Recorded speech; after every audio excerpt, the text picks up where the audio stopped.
Сәлем достар. Қара зере майын қалай қолдану керек деген сұраққа бүгін жауап беретін боламын.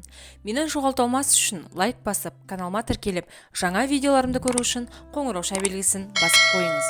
Зере майын қолдануда оң нәтижеге жету үшін тек суық сығымдау арқылы дайындалған әртүрлі қоспаларсыз жоғары сапалы органикалық өнімді ғана қолданыңыз.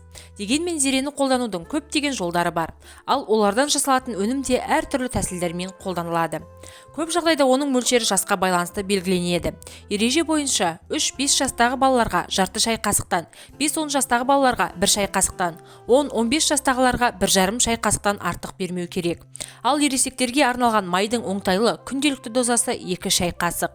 Ең дұрысы зере майын жылы суға қосып, тамақтанғаннан кейін шамамен 20 минуттан соң ішу керек.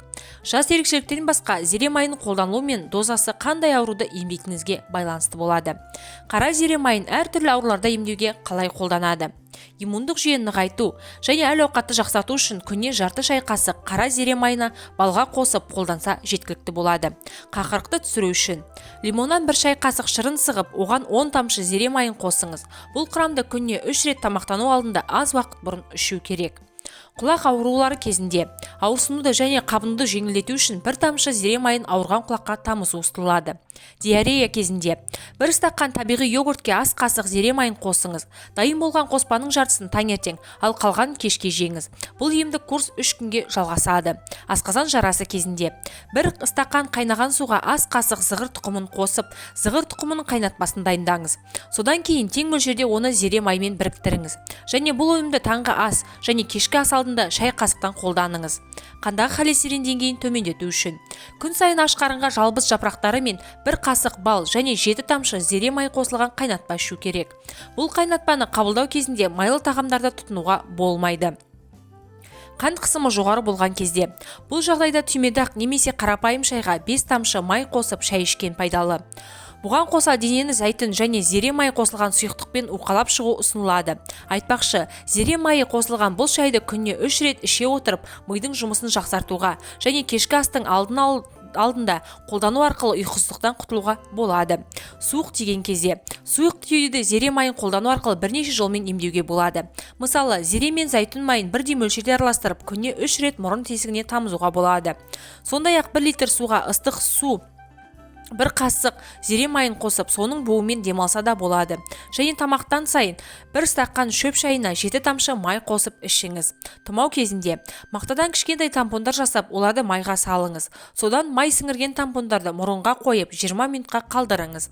Қара зере майы секілді өнімнің өте кең қолданысқа ие болғаны құпия емес. Себебі бұл майдың әсері күшті болғандықтан оны таза түрінде тек сүйел, қышыма, бөртпе, дерматит және теңге қотыр сияқты жараларды емдеу үшін терінің кішігірім аумағына ғана қолданған жөн. Ал косметикалық рәсімдер үшін өнімді басқа компоненттермен араластыру ұсынылады. Сонымен қара зере майын пайдаланудың негізгі жолдарын қарастырайық. Майлы тері үшін жүзім сүйегінің майы мен қара зерені тең мөлшерде біріктіріңіз. Содан кейін бетіңізді тазартып, бет терісін дайын қоспамен майлаңыз. Жарты сағаттан кейін жуып тастаңыз. Сонымен қатар балшыққа қосып маска жасау да жақсы нәтиже береді. Бұл маска өте оңай дайындалады. Ол үшін балшықты суға араластырып, алынған құрамға бірнеше тамшы зере майын қосыңыз. Бұл масканы бетте 15 минут ұстау керек. Құрғақ тері үшін 1 ас қасықтан зере майы мен даршын ұнтағын алыңыз да оны 3 ас қасық қаймаққа қосып араластырыңыз. Дайын болған қоспаны бетке жағып шамамен 10 минут ұстаңыз да содан кейін оны майлықпен сүртіп тастаңыз. Безеу болса 1 ас қасық зере майына 8 тамшы лаванда майын және 6 тамшы шай ағашының майын қосыңыз. Бұдан алған құраммен бетті майлап 15 минуттан кейін жуыңыз. Шаш түсуі кезінде шашын нығайту және оның түсуін тоқтатуға зәйтүн және зере майының қоспасы көмектеседі. Ол үшін зәйтүн мен зере майының қоспасымен бас терісін сүртіп 20-30 минутқа қалдырып қою керек. Осындай рәсімді аптасына 3 рет жасау қажет. Ал әсерін жақсарту үшін қосымша зере қосылған шай ішу керек. Зақымдалған шаш үшін қара зере майы жиі боялып, бұйраланып немесе түзулетіп, химиядан зақымдалған шаштарға жақсы көмектеседі. Бұрымды қалпына келтіру үшін 10 мл зере майына 30 мл жажоба майы мен 10 тамшы түймедақ майын қосыңыз да дайын құрамды шаштың түбінен ұшына дейін жағып целлофанмен және сүлгімен орап қойыңыз. Осылайша бұл масканы бірнеше сағатқа қалдырыңыз.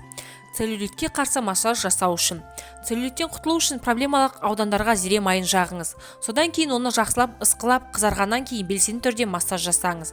Оны шамамен 20 минут бойы жасау керек. Мұндай массажды 2 апта бойы күнделікті жасаған дұрыс. Қазақша каналдың дамуына үлес қосып, лайк басып, комментарий жазып, видеоның соңына дейін қарап, жақындарыңызбен бөлісе отырыңыздар. Алдағы уақытта денсаулыққа пайдалы кеңестермен көбірек бөлісетін боламын. Назарларыңызға үлкен рахмет.